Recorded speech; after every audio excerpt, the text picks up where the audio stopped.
Hey everybody, and welcome back to my channel where today we are doing another recent reads. I swear that I have other videos planned and I will eventually get around to filming them. But until then, we're going to talk about the books that I've been reading. And we're going to start with the first one, which is The Infinite Noise by Lauren Shippen. So this is a young adult romance with a touch of speculative fiction. It is a companion novel to the Bright Sessions podcast. Real quick, the Bright Sessions podcast is a great fantasy fiction kind of podcast. The premise is that we are listening in on a therapist whose clients are very unusual in that they can do things like sense other people's emotions or read other people's thoughts, or there's a time traveler. It's always something with her clients. And so this is following two boys. This book is following two boys, Caleb and Adam.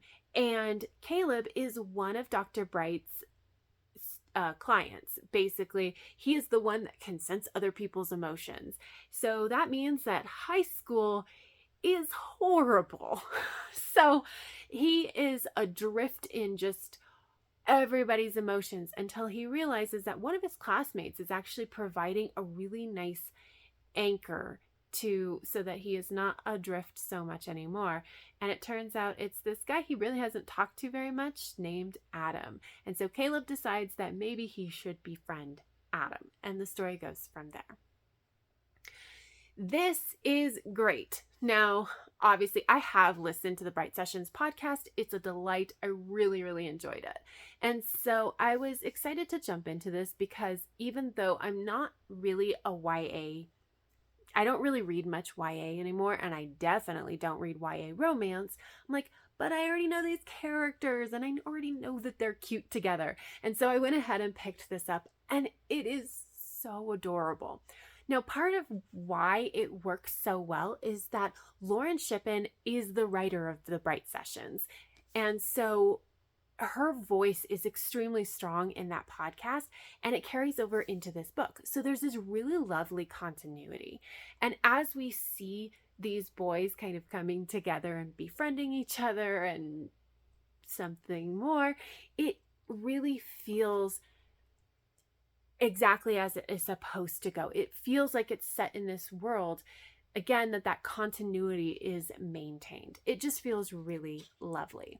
I love that we get dual perspective in this, both from Caleb and Adam, because they both have these really interesting insights into some of the things that happened in the podcast, because this is covering some of the same time frame that was covered in the podcast. And so now we get their more intimate thoughts about what's going on, which is always interesting.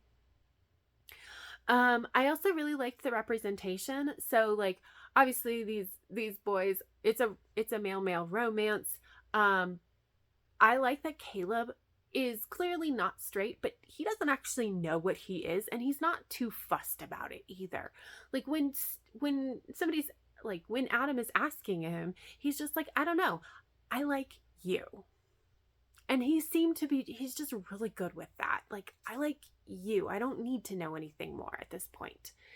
Adam is gay and he's out, and that's pretty much fine at his school mostly.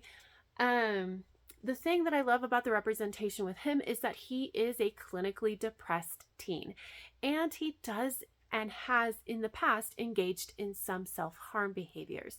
Now, I will be upfront, there is nothing on page where he is engaging in that self-harm, but he has some pretty like frank discussions, thoughts, like we see his thoughts about it, about his depression and about his past with self-harm.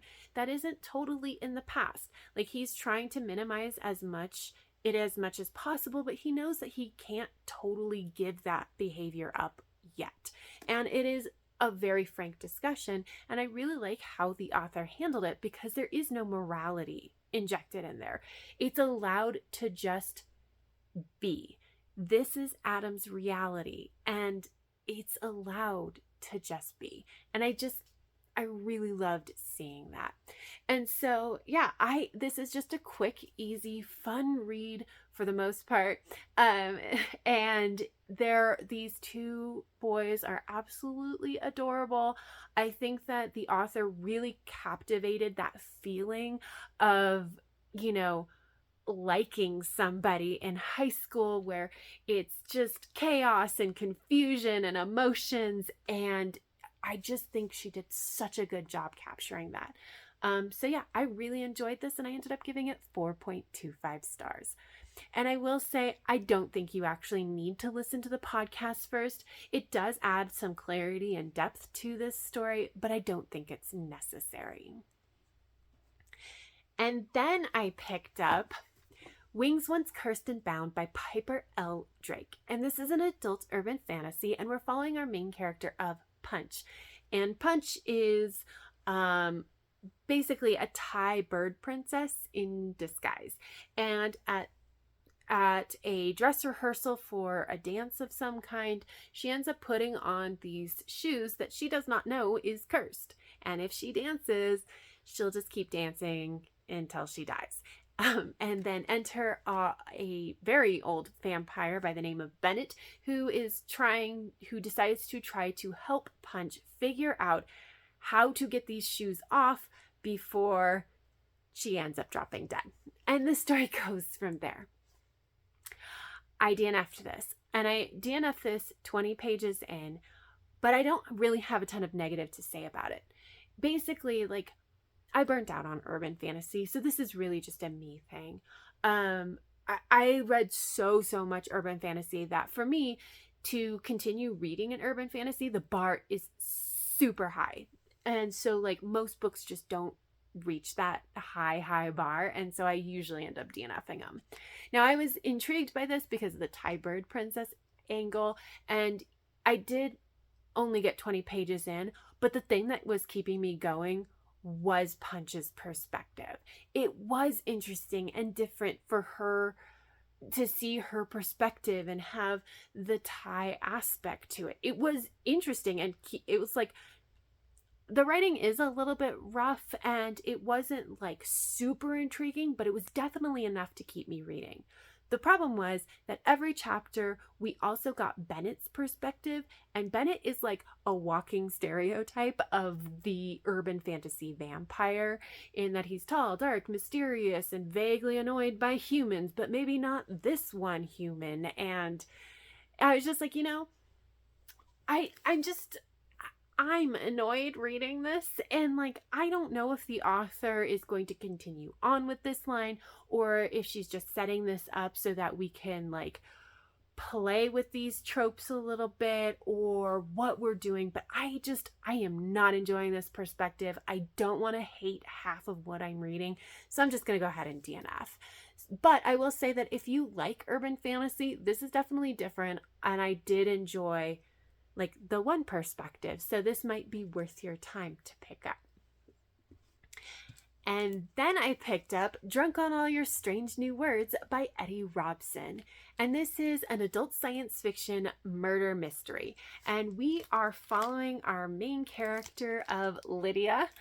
And she is a translator for aliens, basically. So there is an alien race who speaks telepathically, and so basically she's attached to this attaché type person, alien, and to be his translator. Not just a translator, but like speak for him, because he only speaks mind to mind. And then somebody is murdered, and she is basically prime suspect, so she's got to figure out what's going on. This is another book that I DNF'd. I made it 60 pages into this. Now, for those of you that don't know, I generally will give a book until page 50, and then I kind of check in, like, if it's not super obvious that I hate it or that I love it, I'll kind of check in with myself and be like, what's going well and what's not. And things that were going really well was, I really like this future that is impacted by climate change, and we have these aliens, and like, I really loved what was going on with the world building. I found it really intriguing, and like just the certain things that I thought were really nice touches. So like, for example, Lydia is having to do this translation.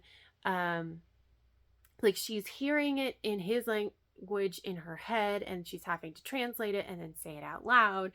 And And one of the touches is that like that process releases chemicals in your brain which imitate being drunk, which is where the title comes from. And so she's at these formal engagements and she's having to deal with like basically feeling like she's drunk, which is fascinating.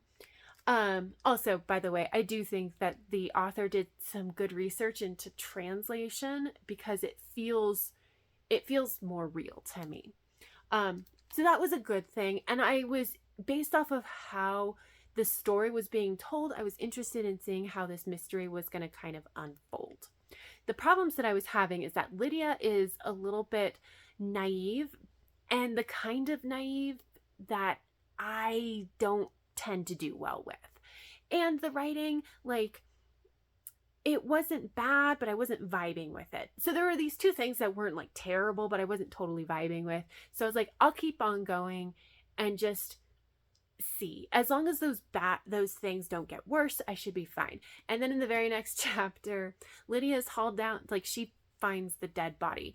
She is the only person with the victim, like, oh, she's staying with him overnight. She finds him in the morning dead. She calls the police, and like it never crosses her mind that she might be the main suspect. It's not until like the police haul her down to the station for the first interview where she's like, oh, they think I might have done it.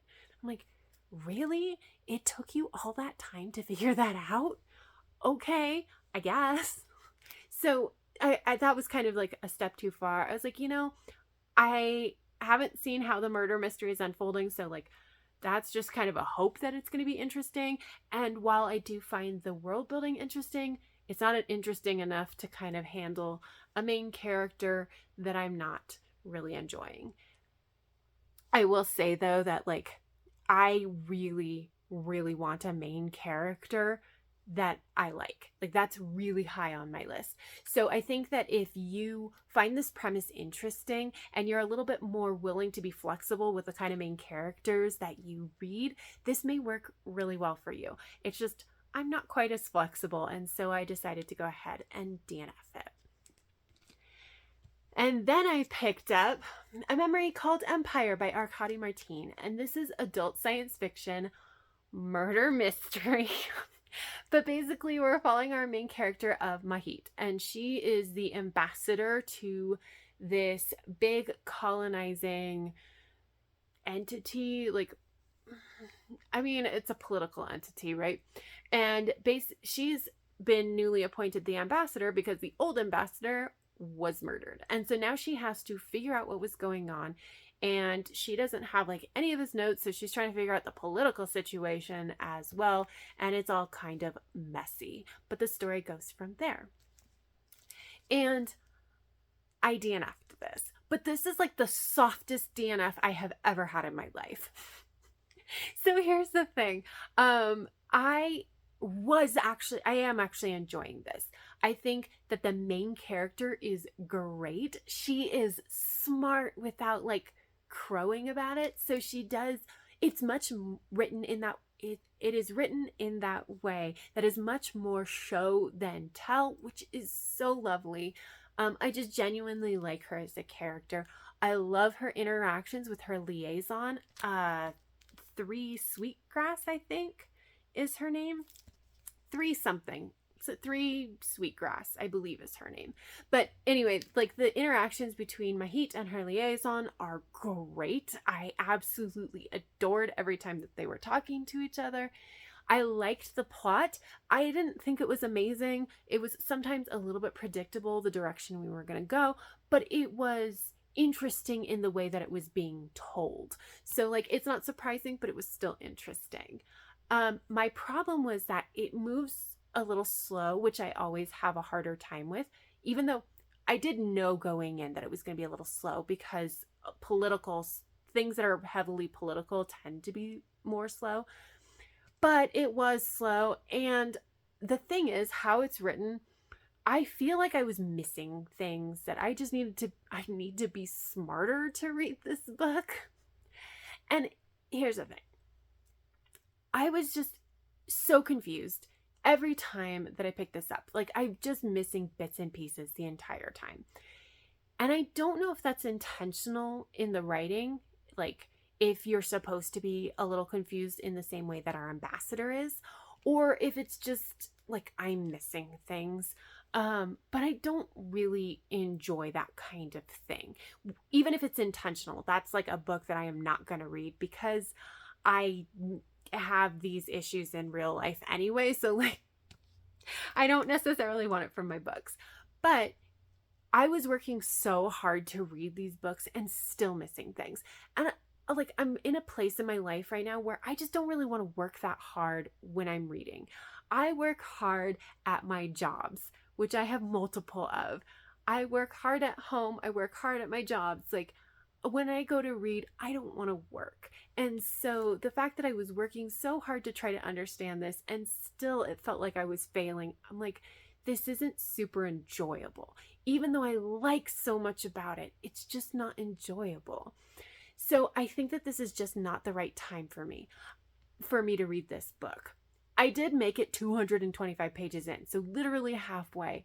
And like I said, this is the softest of soft DNFs. I even made like a separate shelf on my Goodreads called Purgatory. And that's like, I am going to, and I put this book in it. And so like, I'm going to remind myself that it exists and hopefully come back to it. But it's just not it for me right now. And then real quick, the last thing that I finished is Murder of Crows by Anne Bishop. And this is the second book in the Other series, which is an adult urban fantasy series. And in it, we're following our main character of Meg Corbin, who is a blood prophet. You cut her skin and she speaks prophecy. And in the first book, she is on the run from people who would really like to control her prophecy ability. And she finds sanctuary in a courtyard of the others. And the others are the beings that came before the humans, and we would recognize them as like werewolves and vampires. And the story goes from there. There is not a ton that I can say about this book without spoiling the first book. So what I will say is that this is a great continuation of Meg's story, as she is trying to find her place in the courtyard and in the world, and what it means to live on her own, and how she can not only do that, but also not be in human controlled areas because she's used to living with humans, and the others are very, very much not. It's a really great continuation of her story. It adds a lot to the overarching plot, and it's not totally obvious from this book what the overarching plot is, but because this is a reread for me, I'm like, oh yeah, I absolutely see where we're going and how this fits into the larger picture, and it's delightful. And then I really love the world building on this. Continuing on, it is just great. Anne Bishop has built this amazing world and really thought out the consequences, and I love it so much. This is one of my favorite series, and so this has been a delight to reread it. There are obviously content warnings for self-harm and pretty violent, actually. The others are they're very violent, and there is some discussion of sexual assault. So nothing on page, but it's like it is clear that it has happened to some of our characters, and they are pretty frank about it. So nothing, no major discussions, but don't be surprised if you see that in passing, basically. But I loved it. I ended up giving it 5 stars. I cannot wait to get into the next book. And just as a quick preview for what is coming up next, I am already 50 pages into The Monsters We Defy by Leslie Penelope. And I'm excited to get further into it. But that is it. So if you have any thoughts or feelings about any of the books I have mentioned in this video, please leave me a comment down below. But that is it. So if you like the video, please give it a thumbs up, subscribe if you want to, and until next time, have happy reading, and I will see you in my next video. Bye!